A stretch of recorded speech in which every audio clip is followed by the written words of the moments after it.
J'ai du brocoli, j'ai du poivron, j'ai de l'oignon, j'ai du chou vert et j'ai des concombres. J'ai du brocoli, j'ai du poivron, j'ai de l'oignon, j'ai du chou vert et j'ai des concombres.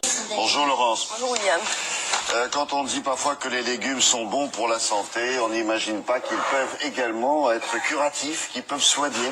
Et alors c'est une étude sur les molécules d'un légume ordinaire. Je ne sais pas si vous en mangez beaucoup. Ici même, très souvent, on a dit que c'était plutôt bon, même si ça avait un aspect qui ne plaisait pas toujours aux enfants par exemple.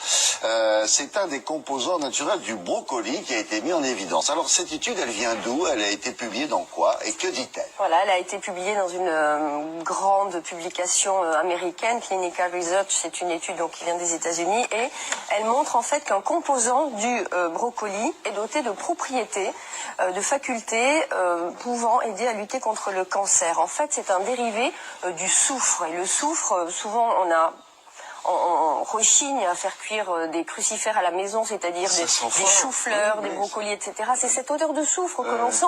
Et c'est justement dans cette odeur-là que se trouve la propriété assez puissante du brocoli, car c'est le sulforaphane, cette molécule magique dont on va se servir dans les années à venir, probablement pour soigner le cancer du sein. Pourquoi?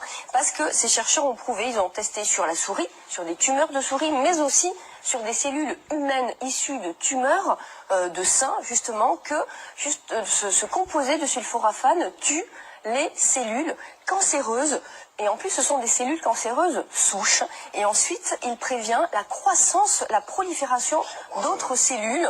Et ce qui est intéressant, c'est que la chimiothérapie, aujourd'hui, classique, habituelle, que l'on donne, ne s'attaque pas aux cellules souches du brocoli. Alors, des pistes thérapeutiques... Du cancer du sein. Du cancer du sein. Les pistes thérapeutiques s'ouvrent, évidemment. On a interrogé un nutritionniste à ce sujet.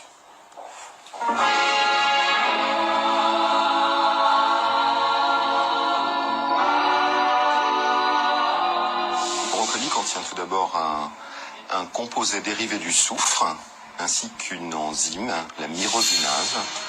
Une enzyme qui va, lorsque le légume est consommé cru, activer ce composé dérivé du soufre en un autre composé qui dans le cadre du brocoli s'appelle le sulforaphane, qui a des propriétés protectrices pour les cellules ainsi que pour leur matériel génétique interne, l'ADN, pour lutter contre toute tentative d'agression ou d'altération en cellules cancéreuses.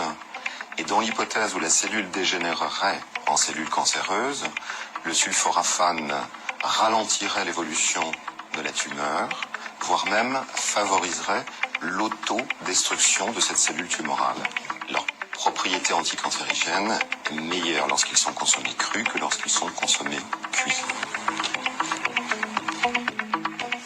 Est-ce qu'on peut imaginer d'extraire cette enzyme de ce brocoli-là? Justement, les pistes thérapeutiques actuelles visent à imaginer qu'on puisse extraire du sulforaphane, justement, du brocoli, pour le donner en parallèle avec les traitements classiques, évidemment, de chimiothérapie.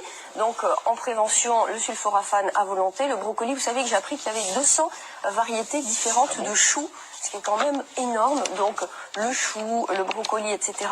Vous pouvez aussi manger des radis. C'est exactement du cresson. C'est un peu la même famille des crucifères. Et il y a également tous ces composés chimiques. C'est une question de chimie, en fait. On parle d'enzymes, on parle de myrosinase, etc. C'est toute une chimie de molécules de végétaux qui est à l'œuvre. Let's talk about something actually quite amazing, cruciferous sprouts. Now, the benefits of cruciferous sprouts are not about the vitamins or the minerals, fatty acids, amino acids, or even trace minerals. It's about this thing right here, phytonutrients.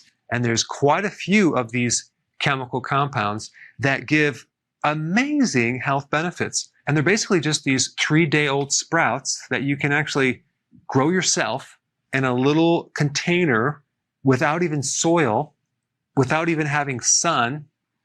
And I'm going to talk about the amazing properties that it could potentially give you. There's some human studies that show that these sprouts can decrease H. pylori and gastritis. There's animal studies that majorly demonstrate effectiveness in dealing with cancer. Now, we're talking about broccoli and cauliflower sprouts, which can contain up to 100 times the sulforaphane, which is a phytonutrient, compared to adult plants, adult broccoli and adult cauliflower. That's incredible. In 1997, Professor Talalay demonstrated very high levels of cancer protection with this right here. In fact, he worked with Johns Hopkins, and I do remember in the late 90s, you would see these broccoli sprouts in the grocery store. And what they initially did, or I think try to do, is get the patents on the broccoli sprouts. And I think it had to go to the Supreme Court. They did not win. And then one day, all this hype with broccoli sprouts just kind of went away. Of course, if you can't get the patents on it, there's not going to be a lot of money in it. But the fact that Johns Hopkins was involved in backing up these broccoli sprouts tells me that there's definitely something there, because they would not invest the money into this project unless there was something there. Certain cruciferous sprouts are highly effective in decreasing the incidence of tumor cells in breast tissue. Also, these sprouts can induce carcinogen detoxifying enzymes, okay? So they're talking about carcinogens. That would be something like this. This is the toxicology, the science of poisons. So in our environment, we have thousands of chemicals, and quite a few of them are carcinogens. And in this book, it talks about the relationship of how these poisons cause not just cancer, but disease. And thank goodness there's natural things that we can take to dismantle and detoxify those poisonous chemicals. And the vegetables cruciferous, especially some of the sprouts, can induce these enzymes. So then we can take a poisonous fat-soluble chemical and convert it into a harmless water-soluble particle. And so your liver can detoxify it.